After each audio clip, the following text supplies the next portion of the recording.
I'm Nick Richtsmeier, and this is Dam's Given, a podcast where we explore how to free your venture from the extraction economy, realigning it to the timeless ways that humans build, collaborate, and buy. So we have three types of groups that tend to listen to this show. So obviously we have a lot of founders, people who run companies, start companies, lead companies.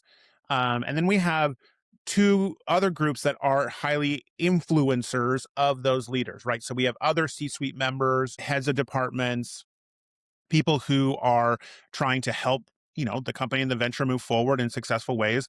And then we have outside influencers, fractionals, coaches, consultants, who are looking for ways to help improve how they work with their clients, right? So those groups are all asking a similar question, which is, how do you change a venture? This thing that's been built comes into the world, it becomes a thing.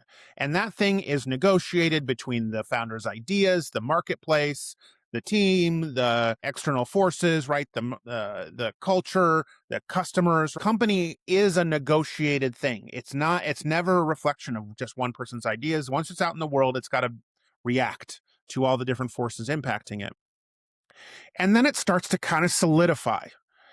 And those are good and bad ways. It solidifies in ways where like, oh, we actually have a repeatable process, or we have a product, or we have a group of people who like to consistently buy from us. Those solidifications are good, right? We can't just be goo out there in the world. And then some solidifications get really frustrating. And you start to go, well, why does this go this way? And why does this keep continually happening? Why are we always arguing about this particular problem? Why do we keep tripping on this particular challenge, right? And everybody who's listening has some experience of that. You're in an organization, you like it for more or less. It's not bad. It's good. You like the people, you like the boss. If you're the boss, you like yourself, right? You're like, I'm not trying to do stupid things. I'm generally an intelligent person. And yet the problems keep bouncing back to you over and over and over again in repeatable ways. And there is this sort of white-knuckle frustration of like, why is this happening?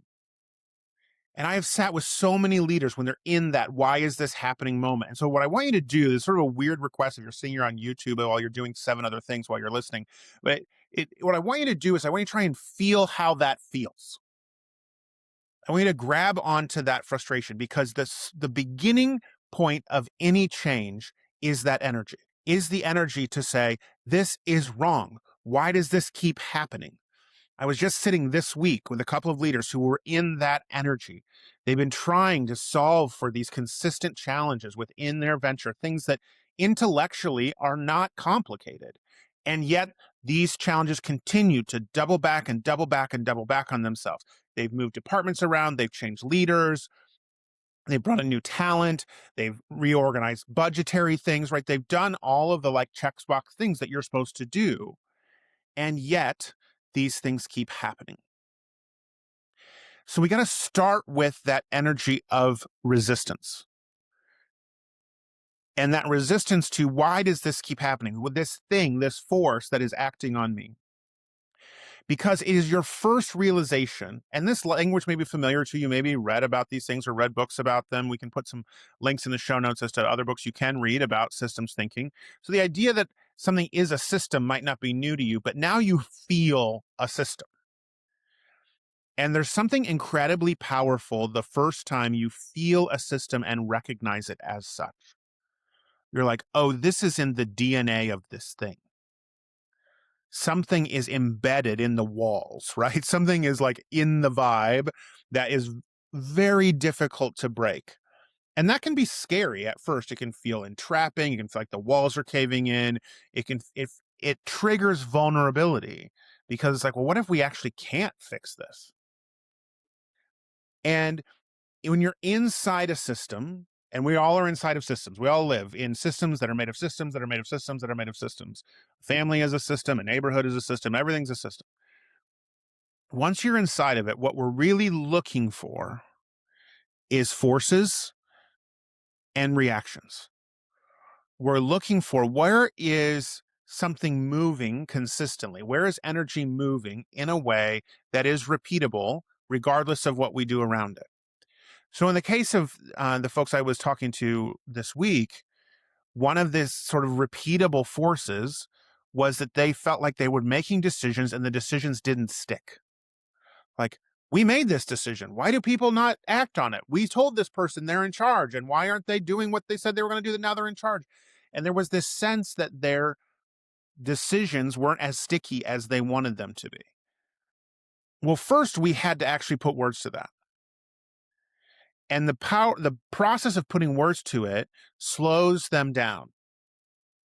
It takes that reactive energy and moves it into productive energy and says, okay, I'm angry, I'm frustrated.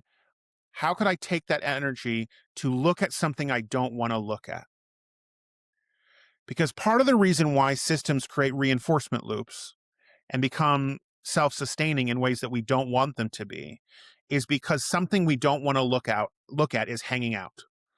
It's sitting there over and over and over again. And it's going to take some energy to move through my own resistance to looking at it. Because the first thing you have to understand as a leader about any system is it's working exactly as designed. Every system is working exactly as designed. Now, a lot of those design decisions were made subconsciously. A lot of them were made out of values that you hadn't particularly stated or priorities that you wouldn't really want to say out loud, right? But they are working as designed. In one case, for example, we had an organization where the team just needed more clarity from the owners.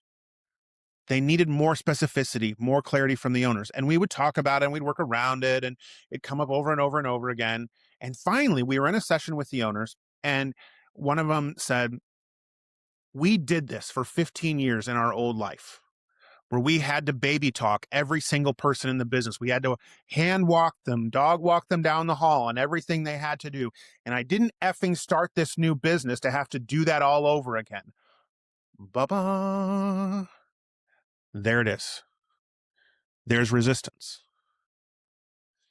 And once we can see that resistance, we can start to move through it. Now, I don't want that leader to go back because we can never go back, right? Every song that's been sung, you can't sing it again. We don't want them to go back. They can't go back. They actually can't relive that experience because it's over. They actually can't go back to that way of doing things. So this fear that's driving the question, we don't even need this fear of having to relive a bad way of doing business in a previous life, because that all the system that created that terrible experience where you felt like you were having to dog walk people down the hall, that system is over there. You didn't bring the system with you. Now you're in a new system.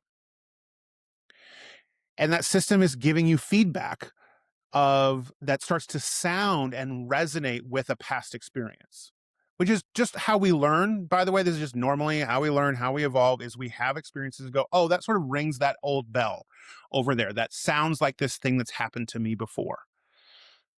And that's totally fine as long as we recognize that simply because it rings an old bell doesn't mean it is the old bell, right? The brain can't fill in all the data it needs, right? We actually don't get that much data between our sight and sound and touch and smell, right? Our senses can only do so much, and everything else is being filled in by past experience and our assumptions.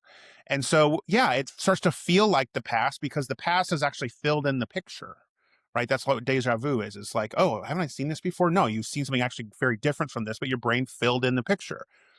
And so you're in a brand new system, but you start behaving like the person in the old system.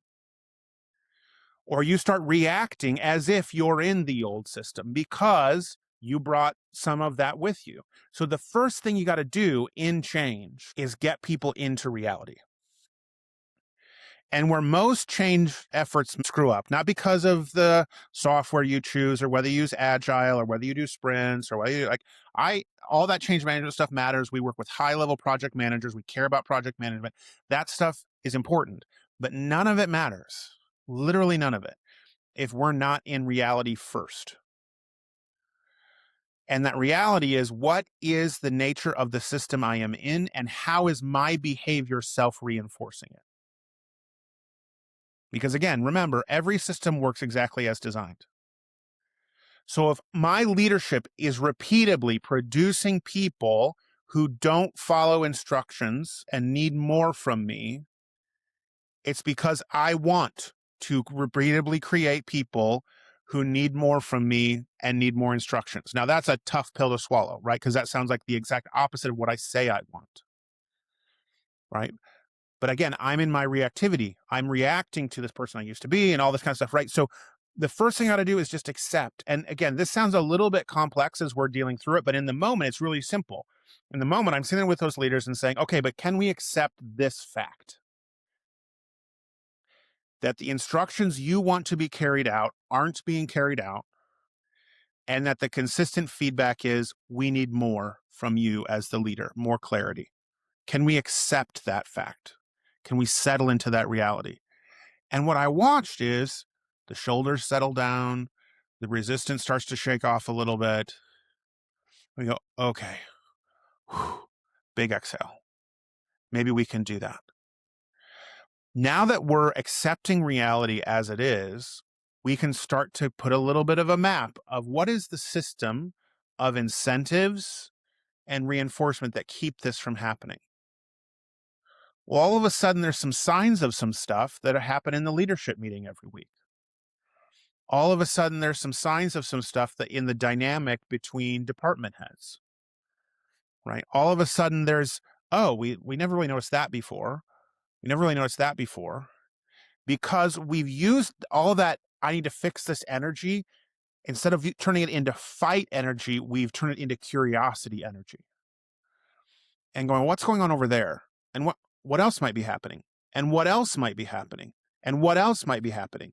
And the more we can do that, the more we lower judgment, and the more we can become a student of the system we're in. When leaders show up, as it's so human nature to show up and be like, it shouldn't be this way. Let me force something new.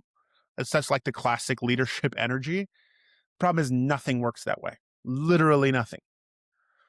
So you have to bring all that leadership energy of this is broken, let's fix it. And then you have to turn it into initially curiosity energy of what is actually here. What is actually consistently happening? Why might it be happening? These people who aren't doing what I want them to do, whether it's the customers or the sales reps or the service team or what, you keep putting people in roles that have different different titles, different backstories, different histories, and they keep having the same problems. Why does the head of marketing keep doing XYZ, right? If the people keep changing and the behavior keeps sticking, right, then it's system behavior. It doesn't matter who the person is. And then we can get curious about that. And that curiosity leads us to, again, the acceptance that everyone is behaving in the most reasonable way for the system that they're in. So if we're consistently putting stuff out into the world, people give us good feedback. They're like, gosh, what you're doing is great. We love it. We really should hire you. We should work together sometime. We get sort of that emotive, interested, vague level feedback, but nobody hires us. Then we have to remember that all of those people who are saying nice things to us are behaving in the most reasonable way possible for the system that we've offered them. And the most reasonable thing for them to do is to be nice and to not pay money. I had this in a coaching session with a fractional leader the other day, and I'll finish with this on this episode. And she was having these great calls with potential clients, people who liked her, people who had problems that she could solve. She was being I can help with that. I can help with that. I can help with that. I can help with that. Right. And they would end the call and the process would be like, this is so great. I think we should work together. And I think we have a great dynamic. And then all of a sudden they would, of course, need to go talk to a boss or figure out budget or whatever people do when they get off the call. Most of it is, distraction, but whatever people do when they get off the call. And then they would ghost. And she had a system. And so I talked to her about it. Like, guess what? This is your sales system. Your sales system is to show you're willing to do anything, to get people to like you, and then for them to not be able to explain you to anybody else. And so they can't give you budget and they feel bad. That's your system. Do you like that system? Do you want to keep doing it? No. Right. Well, then great. Then let's find a different system. And who are you being in this system that causes these results? Well, we found really key critical things that she was repeatedly doing that was basically putting every prospect in the position where the most logical thing to do was to ghost her. So walking away, here's the summary. Everything's a system. Your business is a system. Your sales environment is a system. Your clientele relationships are a system. Your team is a system. And systems are self-reinforcing. And they always do as designed, even if those designs weren't intentional. In fact, often when those designs weren't intentional. So if we want to change a system, we have to first accept reality. We have to turn our fight energy into curiosity energy. And then we have to start to explore what is this system and how is it reinforcing itself, and where can we change the rules? Some of you are deep in the weeds of my book, The Damn Rules. The Damn Rules is all about how do we change the rules of a system? And what are the rules of a generative, positive, trust-based, self-reinforcing system? If you haven't picked it up yet, I hope you do so. We'll see you again soon on a future call. This has been Damns Given. Please like, subscribe, and follow wherever you find this channel and at damnsgiven.com. And always send us your questions and feedback at podcast@culturecraft.com. Everything you've heard today is part of Trust-Made Growth, my ecology at Culturecraft to help ventures escape the extraction economy and realign them to the ways we naturally build, collaborate, and buy. You can learn more. You can find a strategist. You can become a strategist and join the community at trustmadegrowth.com.